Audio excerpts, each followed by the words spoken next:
Bismillahirrahmanirrahim. Alhamdulillahirrabbilalamin. Wassalatu wassalamu ala ashrafil anbiya'i wal mursalin. Sayyidina Muhammad wa ala alihi wa sahbihi ajma'in. Assalamualaikum warahmatullahi wabarakatuh. Bertemu lagi kita untuk rakaman bagi kuliah untuk kursus Pidato Bahasa Melayu. Kod khusus adalah CPA 1032. Bersama-sama saya, Dr. Hairul Nizam bin Muhammad Noor. Pada kali ini kita akan mengupas topik yang kelima di dalam kursus kita dengan tajuk simulasi dan praktikal pidato berbentuk maklumat. Sedikit kesilapan ejaan di situ.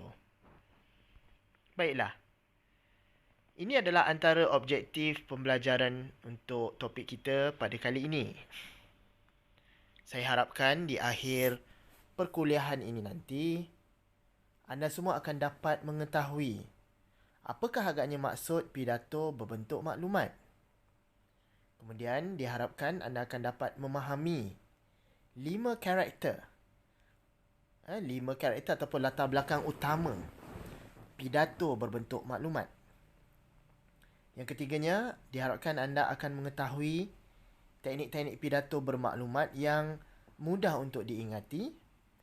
Seterusnya, dapat membezakan kepelbagaian kaedah belajar dalam kalangan penonton pidato kita.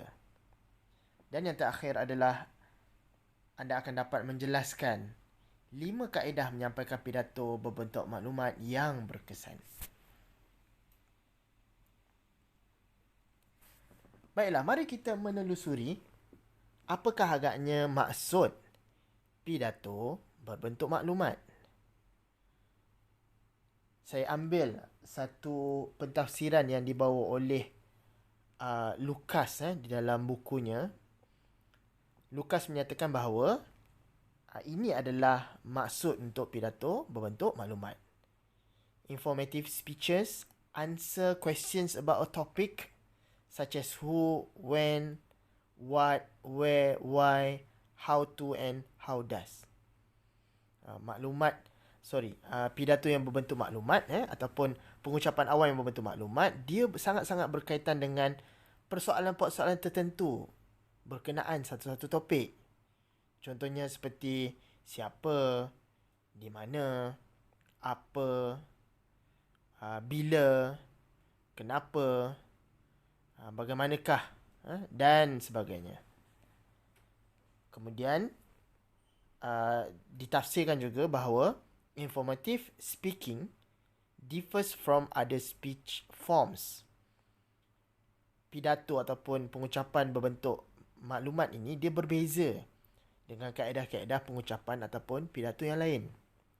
Contohnya seperti berpidato untuk tujuan mempengaruhi, berpidato untuk tujuan entertaining ataupun memberikan hiburan, or to celebrate ataupun untuk menyambut sesuatu dalam majlis-majlis tertentu.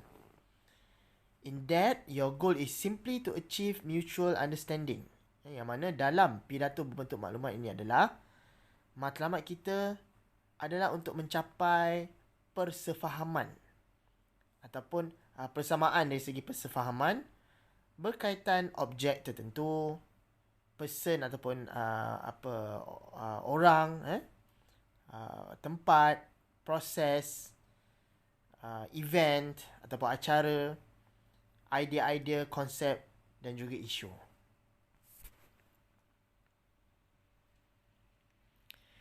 Baik, jadi untuk itu, apakah agaknya maksud pidato berbentuk maklumat ini daripada tafsiran pakar-pakar dalam bidang pengucapan awam ini? Saya ambil salah satu daripadanya yang mana menyatakan bahawa pidato berbentuk maklumat merupakan salah satu pengucapan yang mempunyai matlamat untuk menerangkan atau menghuraikan sesuatu fakta, kebenaran, prinsip-prinsip informasi yang mana ia merangsang minat, ia mencambah tahap pemahaman seseorang pemidato dan juga audiens ataupun penonton dan mampu meningkatkan kecenderungan untuk mengingati sesuatu fakta.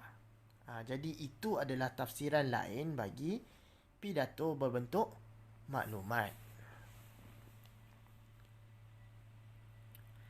Baik, kita pergi kepada latar belakang utama ataupun karakter utama pidato berbentuk maklumat.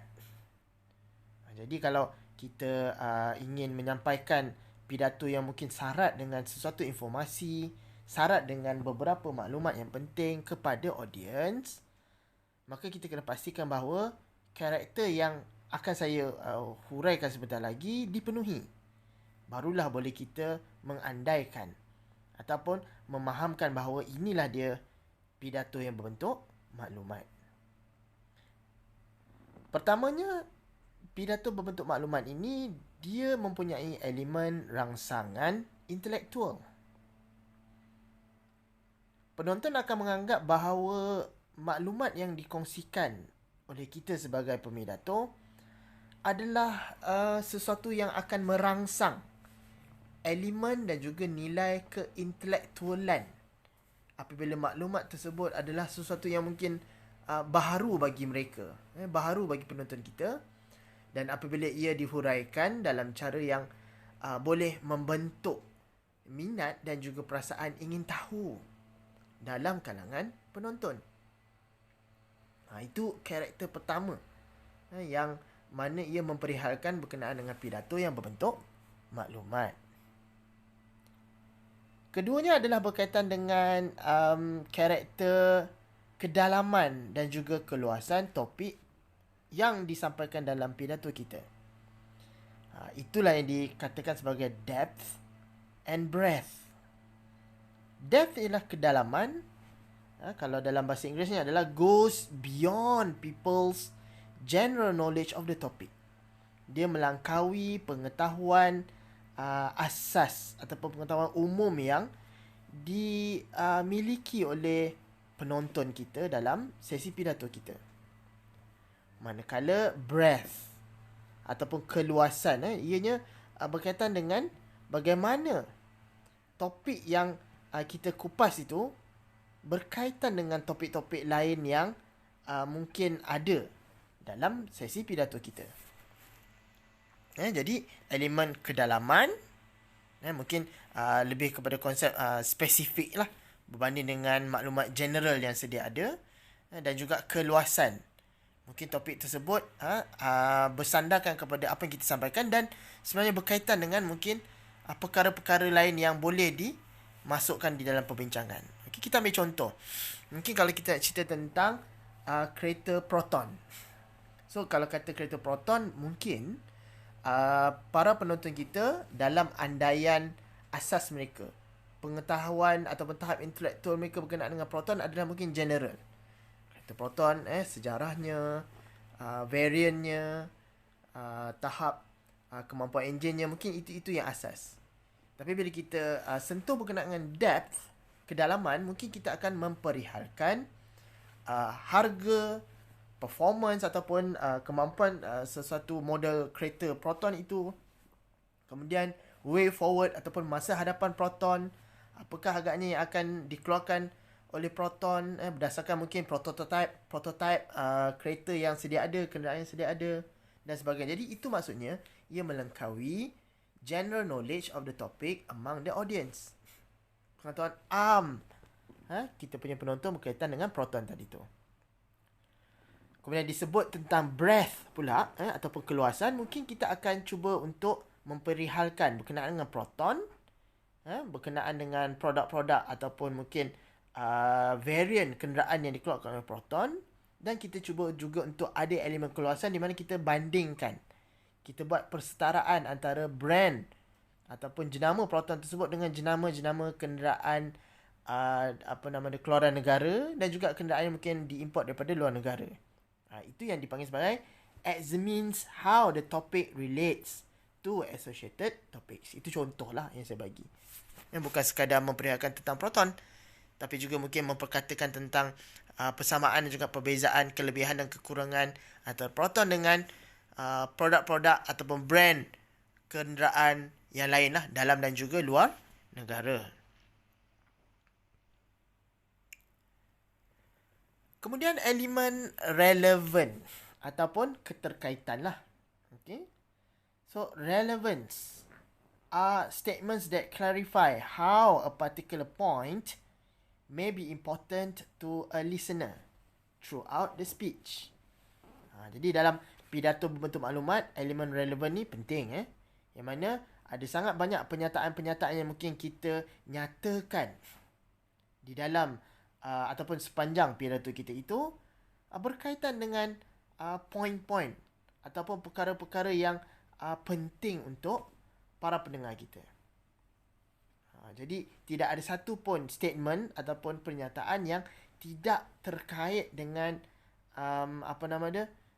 poin ataupun perkara-perkara yang penting untuk diperoleh oleh audience ataupun penonton kita. Jadi di situlah elemen relevan datang.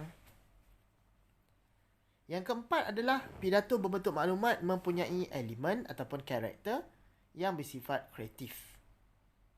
Kreatif ini bab kata scholars lah ataupun bijak pandai dalam bidang pengucapan awam. Creative speeches yields innovation ideas. Sesuatu persembahan pidato kita itu akan mengundang ataupun mencambahkan nilai-nilai idea yang bersifat inovasi. Inovasi ini adalah satu penerobosan sesuatu idea yang dijelmakan dalam bentuk zahir, dalam bentuk perlakuan, dalam bentuk prototype ataupun model. Yang mana ianya hadir berdasarkan kepada nilai kreativiti. Begitu juga dengan nilai kreativiti di dalam pengucapan awam dan juga pidato. Jadi, creative informative speeches begin with good research. Kalau nak ada elemen kreativiti di dalam pengucapan awam kita, dalam pidato kita, dalam ucapan kita, maka kita kena pastikan bahawa kita ada buat kajian ataupun kita ada buat sedikit persediaan dengan huraian fakta-fakta yang tepat daripada sumber-sumber yang tepat. Kemudian barulah kita boleh ada nilai kreativiti ini. Karakter yang seterusnya adalah berkaitan dengan mudah untuk mengingati. If your speech is really informative, kalaulah ucapan kita itu betul-betul mempunyai maklumat, your audience will hear a lot of new information. Penonton kita akan dapat mendengar banyak maklumat-maklumat yang baru. But we'll need your help in remembering what is most important. Tapi mereka tetap memerlukan bantuan kita untuk mereka dapat mengingati apa yang mereka dengar daripada kita dan mengingati perkara-perkara yang lebih penting. Effective informative speeches emphasize the specific goal, main ideas and key facts in ways that help audience members remember them. Dalam satu-satu pidato yang bersifat informasi yang berkesan, maka kita akan menekankan matlamat-matlamat utama di dalam pidato bermaklumat kita itulah. Kemudian idea-idea utama dan juga fakta-fakta yang penting yang mana ia akan membantu penonton kita untuk mengingati fakta yang kita share dengan mereka ataupun informasi yang kita kongsikan dengan mereka dengan lebih baik.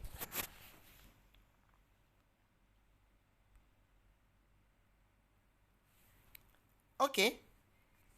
Ini adalah perbezaan beberapa teknik dalam menyampaikan pidato yang berbentuk maklumat.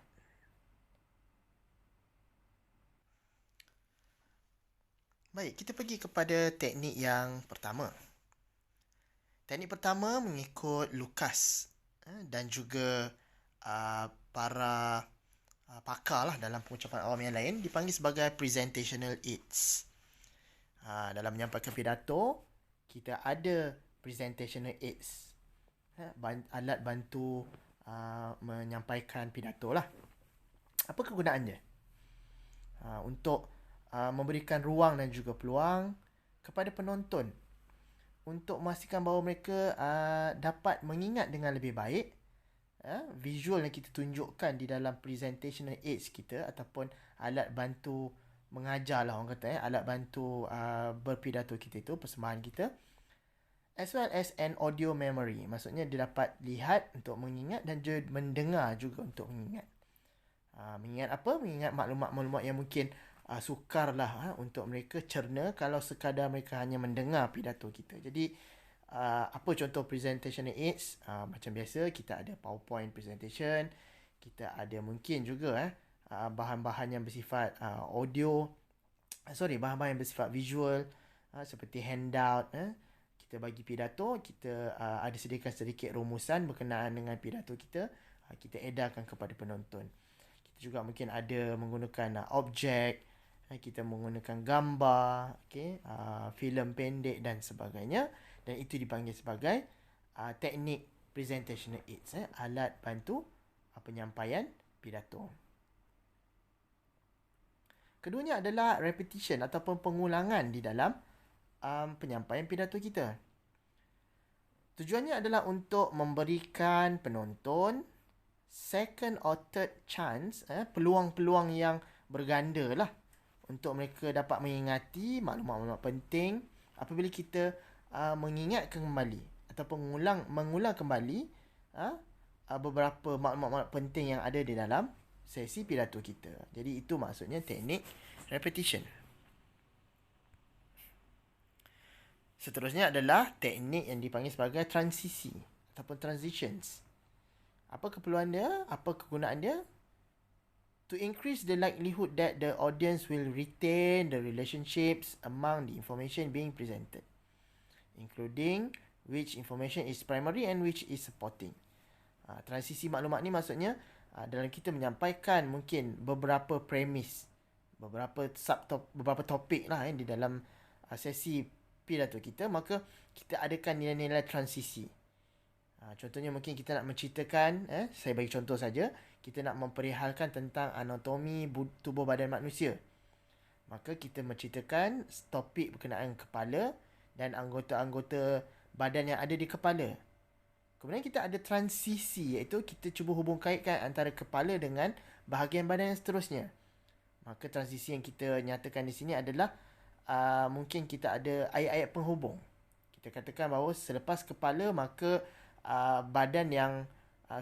tubuh badan yang di tengah ini adalah anggota badan yang ingin kita ceritakan di dalam anatomi tubuh badan manusia. Maka kita kata bahawa terhubungnya antara kepala dan juga tubuh badan adalah dengan leher ini. Yang mana dalam leher ini kita ada esophagus dan sebagainya lah.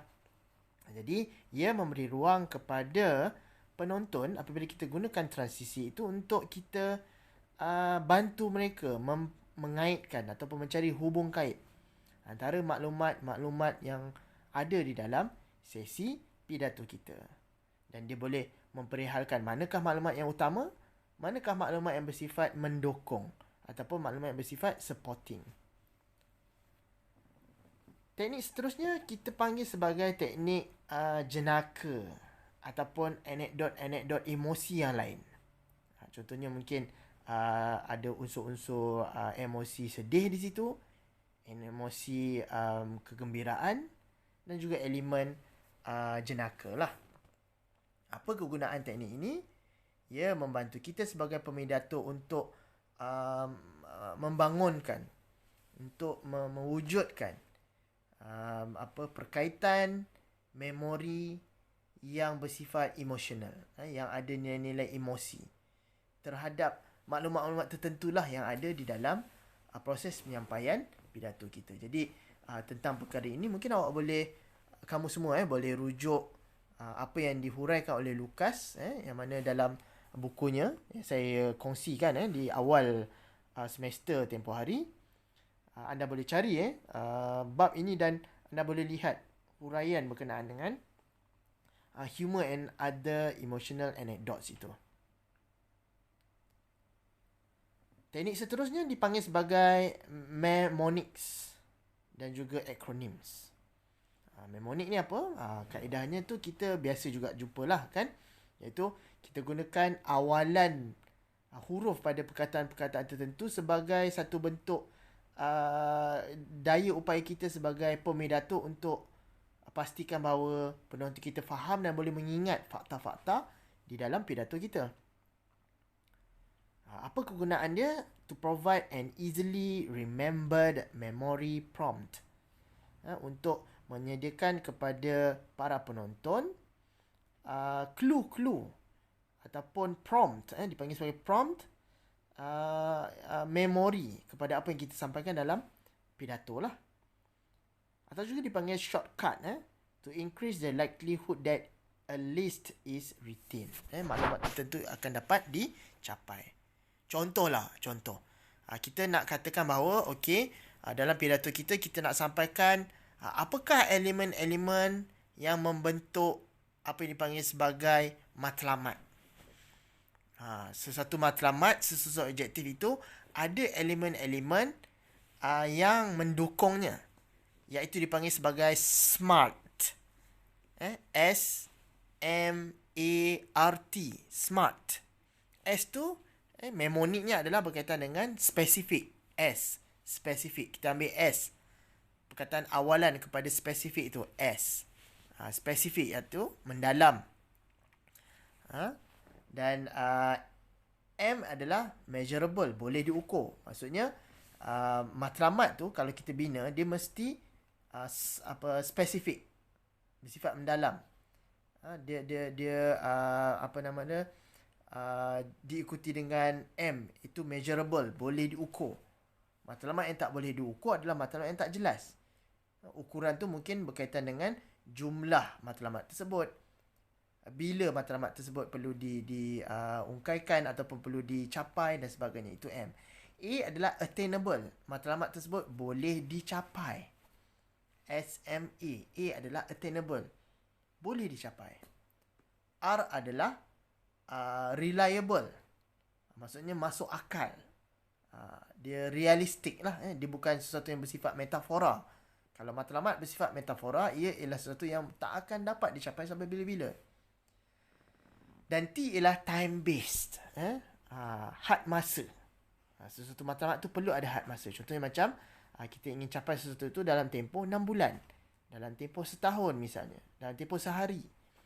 Jadi itulah huraian yang kalau kita sebagai seorang pemidato nak cerna berkenaan dengan SMART, iaitu elemen-elemen berkaitan dengan matlamat, maka itulah yang dipanggil sebagai mnemonics.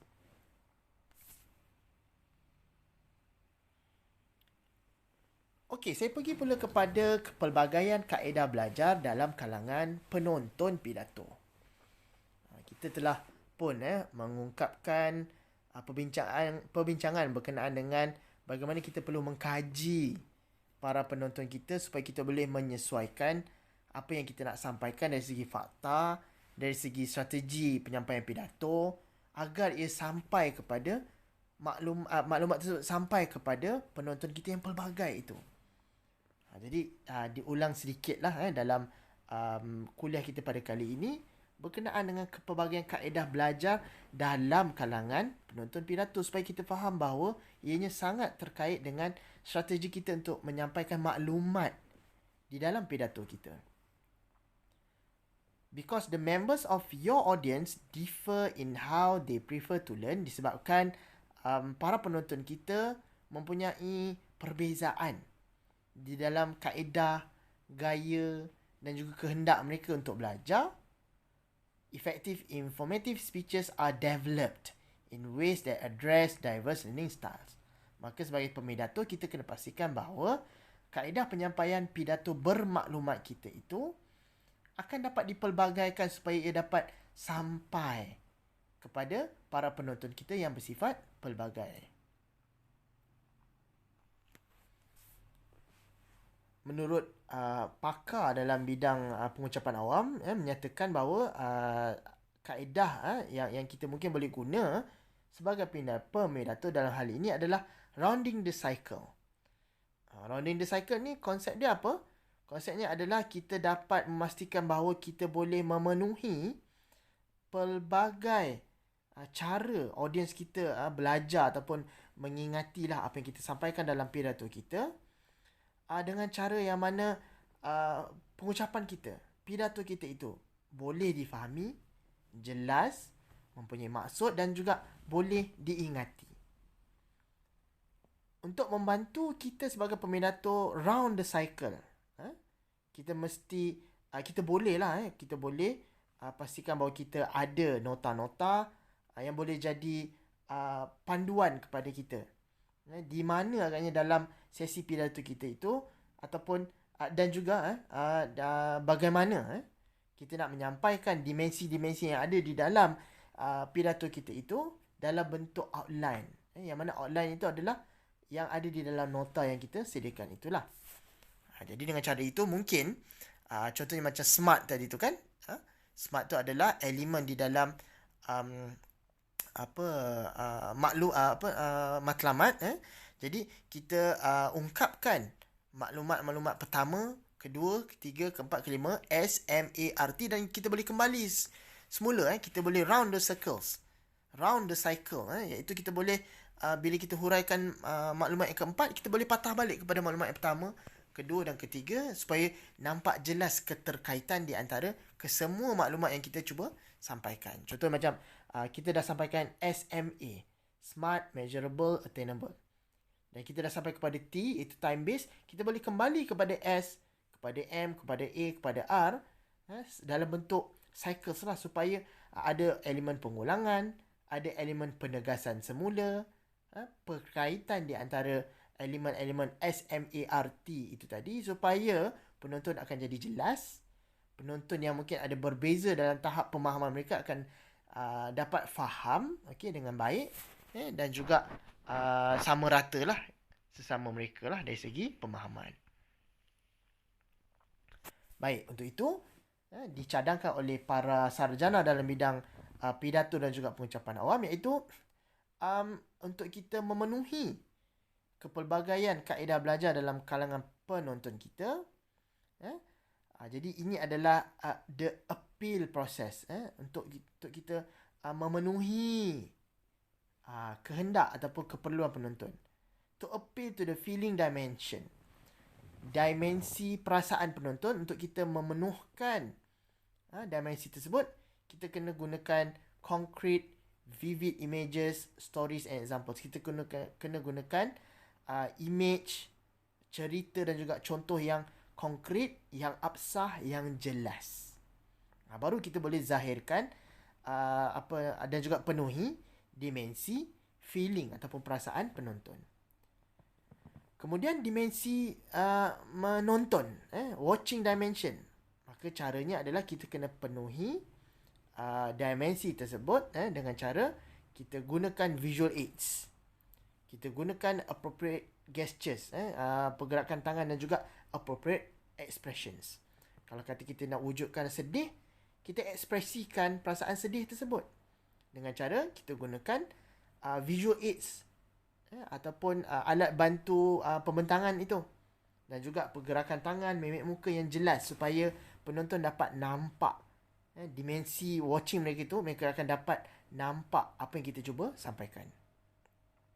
Kemudian thinking dimension, dimensi berfikir. Kita gunakan macrostructure dan juga relevant data, data-data yang bersifat makro, yang ada kepelbagian maklumat dan sebagainya, dan juga relevan, supaya kita boleh instigate, kita boleh cerna dimensi berfikir dalam kalangan penonton. Dan yang seterusnya adalah to appeal ataupun untuk memenuhi dimensi melaksanakan, doing dimension. Maka bolehlah kita tunjukkan demonstrasi, bolehlah kita gunakan juga alat-alat yang bersifat hands-on, yang jelas, yang absah, yang konkret, supaya penonton nampak apa yang perlu mereka buat selepas mereka mengikuti pidato kita. Contohnya macam kita nak mengajak orang-orang awam ini berkenaan dengan pengasingan sisa bahan di dalam sampah sarap atau bahan buangan kita lah, kepada 3 kategori, supaya kita boleh kitar semula bahan buangan kita itu. Kalau ia bersifat plastik, kalau ia bersifat aluminium, kalau ia bersifat kertas dan sebagainya, supaya tidaklah nanti kesemua bahan buangan kita itu dianggap sampah, walhal ada treasures in trashes, ada benda-benda yang berharga di dalam sampah kita gitu. Maka kita kena tunjukkan doing dimension tu, iaitu tuan-tuan perempuan, tong berwarna oranye ni adalah untuk plastik misalnya. Tong berwarna hijau adalah untuk bahan buangan berunsur kaca dan juga kayu. Manakala mungkin tong yang berwarna kuning adalah untuk bahan-bahan buangan seperti kertas dan sebagainya. Maka kita tunjukkan cara nak buang, tempat nak buang dan sebagainya, supaya doing dimension itu dapat dipenuhi. Dalam kalangan penonton kita yang mempunyai pelbagai variasi kemampuan dalam pembelajaran mereka lah. Dan seterusnya, saya pergi kepada kaedah menyampaikan pidato bermaklumat. Menurut para sarjana, ada banyak kaedah untuk menyampaikan pidato bermaklumat ini. Antaranya adalah menerangkan, mentafsirkan, membandingkan, menceritakan dan juga mendemonstrasi. Kalau sebut tentang menerangkan, ianya sekadar untuk kita pastikan bahawa maklumat tersebut sampai dan penonton kita tahu. Itu sebab dipanggil sebagai description. Manakala mentafsir pula, dia lebih kepada penghuraian yang lebih mendalam, supaya maklumat kita sampaikan itu boleh dicerna pemahamannya dengan lebih baik. Penonton boleh define, penonton boleh mentafsir dan mentaksir maklumat yang kita sampaikan di dalam pidato kita.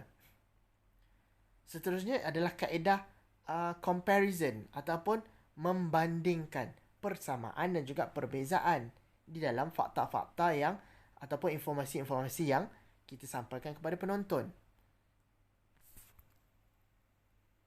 Kaedah yang digunakan juga dalam pidato bersifat maklumat ni adalah narrating ataupun menceritakan.